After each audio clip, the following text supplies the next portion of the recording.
Boss, matahan mo lang lagi, boss. Matahan mo lang, huwag mo na iwan, ha. Yung subject natin, naka-brown na. Damit, naka-red na short, ha. Nasa tindahan lang, nakatayo.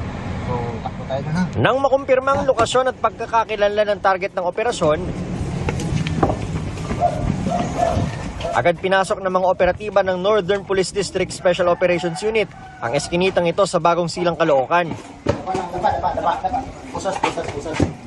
Dinakip nilang matagal nang hinahanap na commander ng New People's Army o NPA sa Eastern Samar na si alias Ano, na most wanted sa probinsya ng Samar.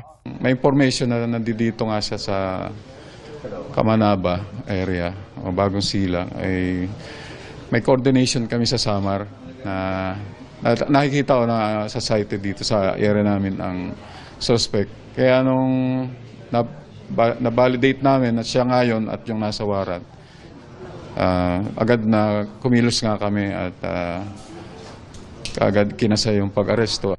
Tinutugi si alias Ano dahil sa mga kasong robbery with murder noong 2008 at attempted murder noong 2018. Base rin sa record ng PNP, may attempted direct assault case din laban sa kanya noong 2015. Meron siyang record ng encounter kung saan may encounter doon sa Samar at may mga namatay na sundalo, may nawalang baril. May isang namatay na sundalo doon, tapos may mga nawalang mga baril na kuha ng NPA ngayon.